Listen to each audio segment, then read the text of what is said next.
Hello my dear friends, welcome to our YouTube channel the garden maker. പൂക്കൾ മാത്രമല്ല, ഇലകളും പൂന്തോട്ടത്തെ മനോഹരമാക്കാറുണ്ട്.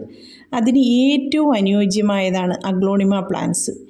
ഇവയുടെ ഇലകളുടെ ഭംഗി അതിമനോഹരമാണ്. അഗ്ലോണിമയുടെ പോട്ടി മിക്സ് നേരത്തെ നമ്മുടെ ചാനലിൽ അപ്ലോഡ് ചെയ്തിട്ടുണ്ട്. വെള്ളം നന്നായി വാർന്നു പോകത്തക്ക പോട്ടി മിക്സാണ് കൊടുക്കേണ്ടത്. കമ്പോസ്റ്റ്, പെർലൈറ്റ്, ആറ്റുമണൽ, ഉമി ഇവ ഉൾപ്പെടുന്ന ഒരു മിക്സാണ് ഞാൻ സാധാരണയായിട്ട് ഉപയോഗിക്കാറുള്ളത്. ചട്ടിയുടെ അടിയിൽ മാവില ഉണക്കി പൊടിച്ചത് ഇടാറുണ്ട്. കൂടാതെ ശീമക്കൊന്ന ഇലയും ഉപയോഗിക്കും. അഗ്ലോണിമയ്ക്ക് നന കൊടുക്കേണ്ടത് വളരെ ശ്രദ്ധാപൂർവം വേണം. ചട്ടിയിൽ നനവ് ആവശ്യമുണ്ടോ എന്ന് ചെക്ക് ചെയ്തിട്ട് വേണം വെള്ളം കൊടുക്കേണ്ടത്.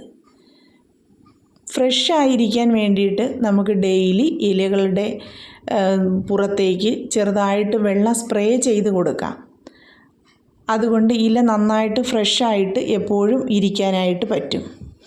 വെയിലും വെള്ളവും അഗ്ലോണിമയ്ക്ക് മിതമായാണ് വേണ്ടത്.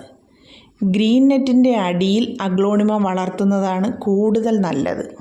അഗ്ലോണിമ പ്ലാന്റ്സിനെ പ്രധാനമായിട്ട് ബാധിക്കുന്ന ഒന്നാണ് ഇലപ്പേൻ. ഈ ഇലപ്പേൻ വരാതിരിക്കാൻ വേണ്ടി അഡ്മയർ കൃത്യമായ ഇടവേളകളിൽ സ്പ്രേ ചെയ്ത് കൊടുക്കണം. അത് നമ്മുടെ നേരത്തെയുള്ളൊരു ഷോർട്ടിൽ അപ്ലോഡ് ചെയ്തിട്ടുണ്ട്. അതിൻ്റെ അളവും എപ്പോഴാണ് ഉപയോഗിക്കേണ്ടതും എന്നുള്ളതെല്ലാം ആ ഷോർട്ടിൽ ഉൾപ്പെടുത്തിയിട്ടുണ്ട്. പിന്നെ സാഫ് എന്ന ഫംഗിസൈഡ് കൃത്യമായിട്ട് അഗ്ലോണിമകളിൽ ഉപയോഗിക്കണം. അത് സ്പ്രേ ചെയ്ത് കൊടുക്കാം. കൂടാതെ അഗ്ലോണിമയുടെ ചുവട്ടിലും ഒഴിച്ചു കൊടുക്കാം. അതായത് വെള്ളം ആവശ്യം വരുന്ന സമയങ്ങളിൽ ഈ വെള്ളം കൊടുക്കുന്നത് നമുക്ക് സാഫ് കലക്കി ആ വെള്ളം കൊടുക്കുന്നതാണ് കൂടുതൽ നല്ലത്. പിന്നെ ഇലകളുടെ ഭംഗി നിലനിർത്താനായിട്ട് നമുക്ക് എപ്സം സാൾട്ട് അത് ഉപയോഗിക്കുക. ആ എപ്സം സാൾട്ടാണ് ഇലകളുടെ ഭംഗിയും അതിൻ്റെ കൃത്യമായ കളറും എല്ലാം നന്നായിട്ട് കാണിക്കാനായിട്ട് എപ്സം സാൾട്ടിൻ്റെ യൂസേജിലൂടെ നമുക്ക് കഴിയുന്നതാണ്. പിന്നെ ചെറിയ പ്ലാന്റ്സുകളാണ് നമ്മൾ മേടിക്കുന്നതെങ്കിൽ അതിനെ ചെറിയ പോട്ടിൽ തന്നെ നടണം. ചെറിയ പോട്ടിൽ നട്ടാൽ മാത്രമേ അവ നന്നായിട്ട് വേര് പിടിച്ച് വളരുകയുള്ളൂ. വേര് പിടിച്ച് ഒരു ചെറിയ വളർച്ച എത്തിയതിന് ശേഷം നമുക്ക് വലിയ ചട്ടികളിലേക്ക് മാറ്റി നടാം. അപ്പോൾ വളപ്രയോഗവും നടത്തി വലിയ ചട്ടിയിലേക്ക് നടുമ്പോൾ നന്നായിട്ടത് വളരും. അതുപോലെ നമുക്ക് പുതിയ പ്ലാന്റുകൾ കിട്ടുകയും ചെയ്യും. പുതിയ പ്ലാന്റുകൾ കിട്ടുന്നത് റെഡ് വെറൈറ്റീസിൽ പുതിയ പ്ലാന്റ്സ് വരാൻ പ്രയാസമാണ്. സാധാരണയുള്ള നോർമൽ വെറൈറ്റീസിലാണ് നമുക്ക് പെട്ടെന്ന് തൈകൾ കിട്ടുന്നത്. അതുപോലെ നോർമൽ വെറൈറ്റീസിന് കീടബാധയും കുറവാണ്.